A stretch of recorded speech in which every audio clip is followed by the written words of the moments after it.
offline et emergency sur une BDD. Alors on peut mettre une base complètement offline, c'est-à-dire hors ligne. Moi je le fais quand je vais supprimer la base.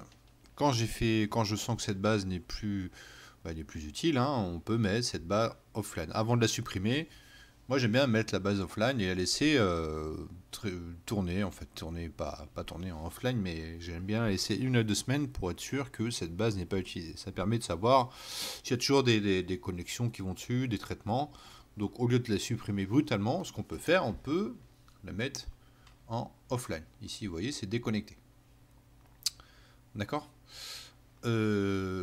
Emergency, ça, c'est utilisé dans la majorité des cas en cas de corruption de base de données, corruption de page sur une base de données. On est dans certains cas obligé de la passer en mode emergency. Mon anglais est toujours aussi parfait. Alors, il faut savoir que quand on met la base en mode emergency, en mode urgence, il n'y a que les personnes qui sont sysadmin qui peuvent y accéder. D'accord? Donc on a une corruption par exemple sur la base de données, on la met en emergency.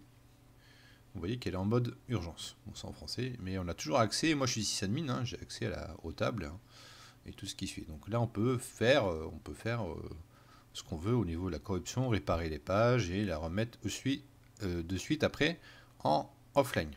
D'accord? Une fois que vous avez fait votre affaire en mode urgence, on peut la remettre en offline.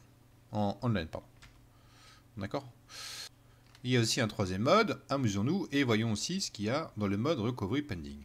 Alors, Recovery Pending, c'est que la base n'est pas en fait endommagée. Il manque des fichiers qui peuvent être absents ou des restrictions de ressources système peuvent empêcher de démarrer. En fait, il suffit que le fichier soit déplacé, migré, et que quand vous redémarrez le MotoSQL, vous n'avez pas un problème de sécurité pour accéder à ces fichiers de données où sont hébergés ces fameux fichiers. Pour voir à quoi ressemble le mode Recovery Pending, on va mettre la base offline, comme ici. Donc la base est bien en offline, en déconnecté. Et ce qu'on va faire, ce que j'ai fait, je vais renommer, bon je l'ai déjà fait, mon pool ici, je renomme mes fichiers de données. Et quand je la repasse en online, impossible d'écrire le fichier physique, erreur du système d'exploitation, le fichier est introuvable. Normal, on l'a renommé. Et la base ici est en Recovery Pending. En français, c'est récupération en attente. D'accord? Donc lui, il attend son fichier de données pour pouvoir redémarrer la base. Donc, ce que je fais, je enlève le .all, je fais OK, et je la remets en ligne.